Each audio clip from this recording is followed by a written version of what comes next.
Good morning, everyone. 7 days out, and we are still here paying our dues, doing the morning cardio, empty stomach.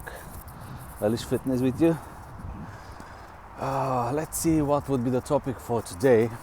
As I was thinking yesterday what I can talk about and share with you my experience, my opinion, what I've tried and what worked for me and what actually didn't. So since I'm doing cardio every morning, also post-workout, even when I train legs, like on Monday I train legs, today I'm gonna train legs again. Yes, every muscle 2 times a week. I'm pushing hard now. So let's talk about the cardio.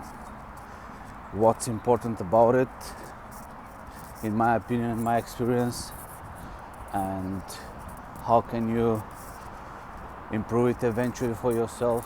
And again, this is an advice. It's not something that you have to take as a rule. Test yourself, see what works best for you, and don't forget that it should not be that easy. I mean, you should not die because it's so hard. Sometimes maybe you should, but try to sometimes enjoy it, to make it last. With that being said, there are 3 types of cardio. Again, I'm crying because it's a little bit chilly. I'm back.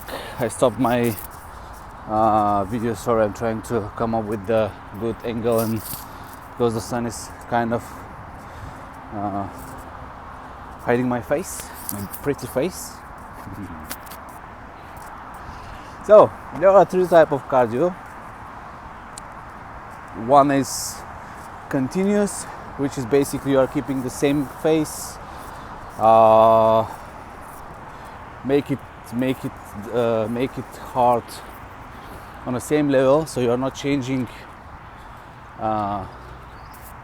Let's say if you are on a treadmill, you are not changing the incline, you are not changing the speed, so this is basically continuous for X amount of time. The next type of cardio is basically interval. There are a few, like, how to say, sets of times and efforts that you're basically putting in while doing the cardio, interval cardio. Let's say, depending on your experience, 2, 3, 4 minutes you can do really intensive cardio, but easy. Let's say if you're on a bike, it should be easy to spin, but it should be quick. Let's say for like 3-4 minutes, and then you can slow down, give the body time to relax, to recover, and then again, let's say that this relaxed time could be like 1 minute, so you have a box of 5 minutes, and then 4 minutes again quick intensive, and then 1 minute again relax. So this is the interval way of doing cardio. And the third one is what I'm doing at the moment, which is fartlake. It's something that you can't control like a cardio, like the speed. If it's more challenging, like the terrain is different, you have to step up like stairs. It's going up, it's going down, so it's hard to walk. Let's say more like mountain like walkings. These are fartlek, something you don't have control over. It's always different, the phases are different, quicker, slower, faster, and etc. When I say least effective, what I want to say is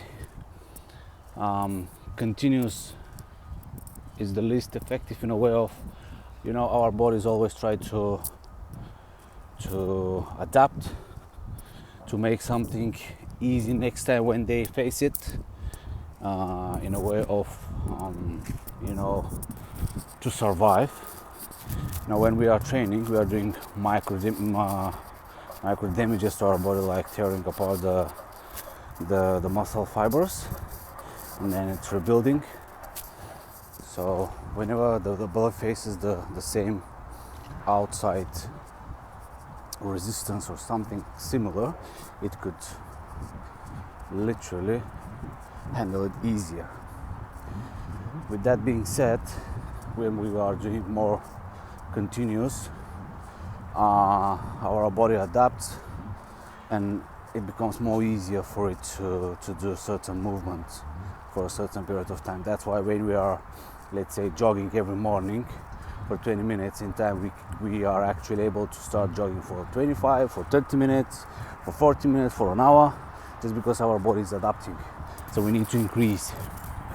But that doesn't mean you are not burning fats, because that's an activity. You are continuously walking or running. So when you draw a line, today you've been running, let's say, same speed, 20 minutes, you burn 200 calories. Tomorrow you are running 30 minutes, which means you are burning 300 calories in the same phase, because that's your body. Okay, so it doesn't mean that you are not burning. Okay. Let's get to the next one, which is my most favorite, and this is the interval. Why interval cardio is my most favorite? It's because I'm a huge believer that this is the cardio that basically helps you do most of the burn fats, and I will try to explain why. Now, like I said, for X amount of time you are doing it really quick, and then you give time to your body to recover and relax and get ready for another quick run. You know that the slowest energy source for the body is the fat. So what you are doing for, like, let's say 3-4 minutes, you are really quick, you are burning, let's say, quick energy, and then your body needs to get the energy for your fats. But if you continue doing the fast phase, basically you're not giving the time for your body to start burning the fats for energy source, because they are slow and your body is looking for another sources for a quicker energy. So when you slow down, literally slow down for a minute, relax, take your breath, you give the time for your body to start burning this fat for energy, while it does not require so much, because now you are not doing it quick, it's slow, so your body can actually work on your fats. Okay, with that being said, this is why one of the reasons why I really like fartlake, just because not fartlake, sorry, interval, just because I strongly believe in this logic and how the body works. Fartlake is really similar to interval in a way of, it's, again, you don't have control over the speed, the phases. If it's harder to walk the terrain or do whatever you are doing in a fartlek way. So I believe you still have that time of your training where you are slower and then where you are quicker. So it's different for your body. It's hard to adapt. I believe it gives time to recover and burn fats for energy, and then you can be, when you feel better,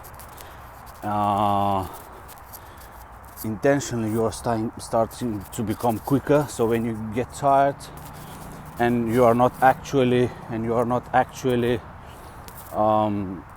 knowing your speed, you are slowing down. So that's why I also believe that the fartlek is a good method of doing a cardio for burning fat. And again, either way of these three you choose, it will do perfectly the job. That's why I told you, like, it's not a black and white. Do whatever you feel better for yourself, and just count on the time you do the cardio to burn the fats. Now let's talk about when to do cardio, or should we do the cardio on empty stomach? Many say that morning cardio on an empty stomach is the best because you don't have food in your tummy. And what is the energy source? Fat. The bad thing that we want to burn so badly. I don't want to sound like saying no, because many people will jump on me about this. But to be honest, at the end of the day, what matters about burning fats is how many calories you put in and how many calories you burn out. If you put proper calories from actual food, not some junk, and the topic that I've talked about yesterday about the empty calories, check out that video, guys. So, and you eat less than you burn, everything should be fine with burning fats. It doesn't matter. Now, many people doing it in the morning just because it's more convenient. I did it, boom, check it. Now I'm more relaxed.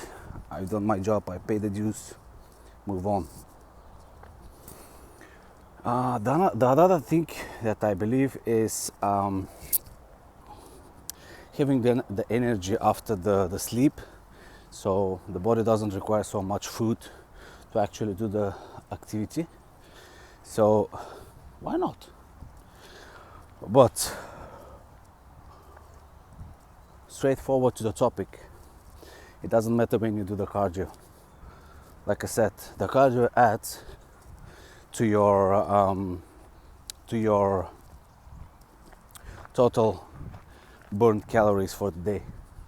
So it really doesn't matter if it's in the morning, after workout, before bed. Now, it has pluses and minuses, like if it's after workout, you might be really tired, not being able to push so hard.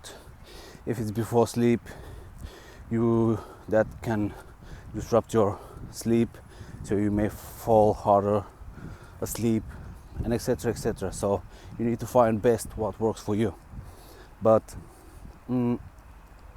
it's actually helping you out to increase your calories expenditure. So for me, it really doesn't matter when you do the cardio. It should just be there, okay? So let's say it in that way. They say morning, you wake up, you don't have food, you burn it as energy from the fats. Good. What if you have your breakfast and then do the cardio? You're gonna burn the food in your tummy, yeah? Which for me is again cool, because when I continue my day, I have burned this food with the cardio, yeah? So still, before the next meal, 3 hours, I won't have anything to burn in my tummy, and I will still burn my fats. Isn't it the same logic? For me it is. It's just how to say, what's more convenient for you, what you believe here that works best for you. But what's again is the most important is if you eat less than you burn. If that's a fact, you will lose fat. If it's not, either way you will maintain or you will gain. That's so simple, guys. There is nothing else that can literally place of a role of gaining or losing fat. Do your cardio when it's best for you. Find out which cardio style is best for you. Try to burn more calories than you actually eat, and you will get there. I'm stopping to bubble now. This was so much talk today. I hope I didn't say something stupid while trying to not fall while talking and walking, multitasking and holding this phone. So much things to do and think about. So thank you for watching. Please like the video, comment, with your opinion. Let's talk about it. Again, it's nothing black and white. I would love to hear someone else's opinion. I may learn something which is perfect for me. Always learning and learning more and more. Subscribe. Until next time, AlishFitness out.